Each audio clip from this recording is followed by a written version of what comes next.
Hi, this is Aaron with Zollotech. Today I have the MyTouch3G. It's the T-Mobile 3G, but it is unlocked for AT&T or whatever SIM card you might have.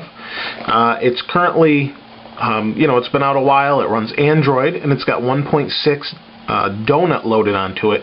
Now, I know it's been out a while. The commercials are everywhere, but I wanted to show you an overview, and I used it so that we could take a look at Android a little more often when there's something new, some new feature like the new nav feature. So let me go ahead and open the case. This is a case it comes with. Holds all the accessories, really well packaged, very protective. Like I said, it comes with it. So we go ahead and open this. Oh, and the charger fell out. But let me go ahead and show you. This is the package. You flip this, there's your phone. So this is the charger. Really nice charger, simple USB. When you plug this in, you flip this down, plug it in, a nice blue LED lights up. Just a little nice touch there. Here we have headphones.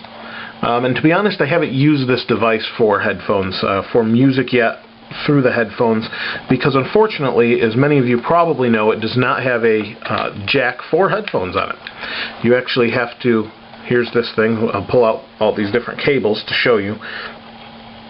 This is actually the headphone jack, and you have to use the USB port on the bottom for that, which is kind of ridiculous, but makes the phone a little bit more sleek, I guess, with only one input. I don't know. Kind of a poor design choice, but that's the way it goes. Really high quality though. Let's go ahead and put that back along with the headphones here.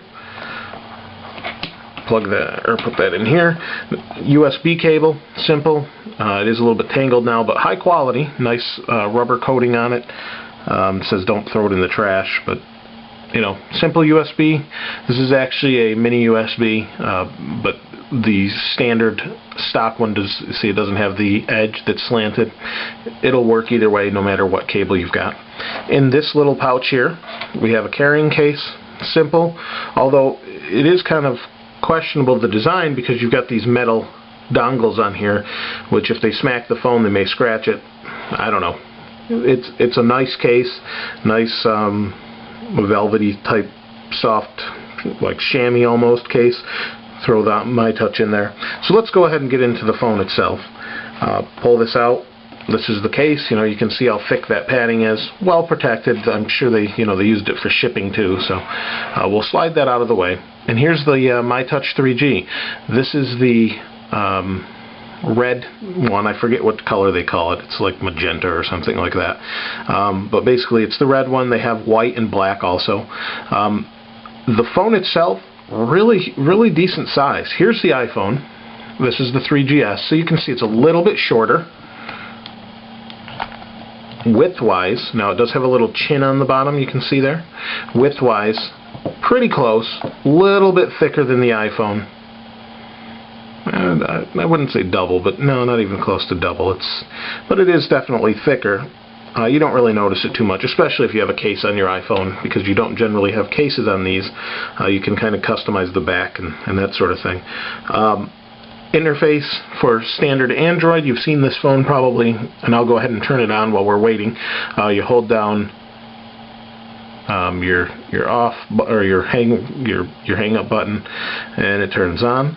And here we have your standard send button, home, menu, back, search, and then you have your little scroll ball, and that also is a button as well.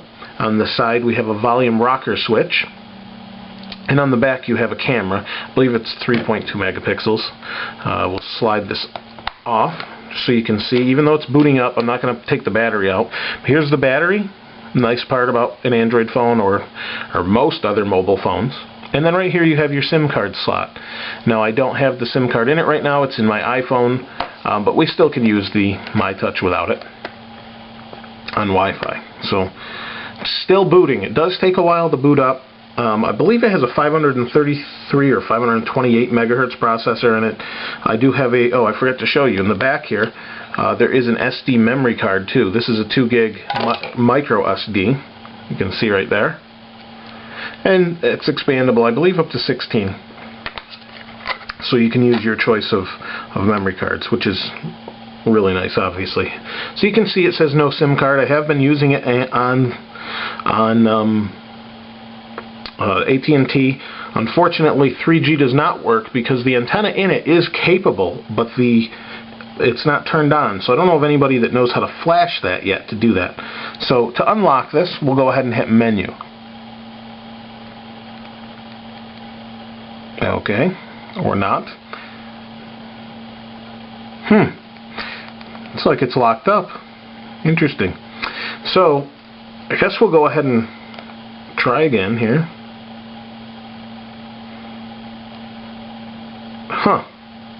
That's weird. So you can see me recording myself here. Well, anyway, I guess I'll just go ahead and pull the battery and go from there. Let me shut the video off. I'll reboot it, and we'll take a quick look at it. I guess once we take a look at it, we'll do a quick look, and we'll do a couple other videos per your requests and some comparisons. So right now it's the MyTouch interface, and we'll go from there. So we can put Hero on it or the Click interface I've seen on it as well. So we'll take a look at it in just a minute when I come back. We're back. I rebooted the MyTouch. I've never had that happen before, but there's the first time for anything, I guess. So here's the interface, and we'll go ahead and show you. It does scroll pretty well. You can see as I move my finger, it is a capacitive touchscreen. So I'm in the Syracuse, New York area. You can see I just have these widgets loaded. Here's my Facebook. There's a meeting I have. Facebook's, like I said, these are all widgets you can customize yourself. I did the background. I found it on some site or whatever, or on an app that lets you import backgrounds, that sort of thing. Twitter is loading. I don't know why it's taking so long. I am on Wi-Fi. And then I have Fox News. I also have a CNN app. And if you touch and hold the home screen, then go ahead and hit widgets, and it will show you all the different widgets. There we go. So we'll pick CNN News, and if I don't want this here, I can touch and drag it over here, just like the iPhone. And just to give you a comparison, I know a lot of things that I looked at too is, I go ahead and do this. So I've got Twit running here. So here's the home screen on the iPhone, and as I scroll, very, very sensitive to me moving my thumb here. Now, pretty close, but so you can see the MyTouch jerks a little bit when you're moving it. See right there? It's pretty good though overall. So simple Android interface. You can bring up the drawer down here where you have your different applications. You got your video camera, things you've loaded. See, it scrolls pretty well. For the most part, if you haven't had an iPhone, this is going to be more than acceptable, especially if you had a first-gen iPhone, because that was a little jerky from time to time. I have to say one thing that's impressed me on this, now it might be because it's, excuse me, it's not running on 3G, it runs only on Edge, is the battery life is amazing on this thing. I know the original iPhone was pretty good because of that. The iPhone 3G versus the Edge service, you actually will get a better battery life with Edge, just because it doesn't have the power drain of 3G. So I don't know if that's why, unfortunately, I can't use the 3G unless I'm on T-Mobile, unless someone knows a way around that, but I haven't found anybody yet. So scroll back and forth. I do have the latest Maps version on here that does have navigation, which is really nice. And you can see the great thing about Android that I've shown people before is it gives you notifications. Up here you've got the @ symbol, if you can see that. There's an @ symbol there. I also have an app runner, or a little Android task manager that shows me what's open when I want to. So up here I got the @ symbol.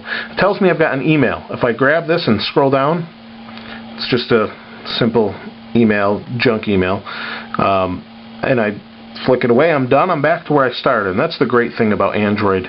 And you can see it's very responsive for the most part. It does not have a proximity sensor, so if your face hits it while you're talking, it may activate it because it is a conductive screen. But Overall, very, very nice device. Probably, in my opinion, the best looking Android device. I would like the slide-out keyboard or the click, or possibly the Droid. I like the click keyboard a little better.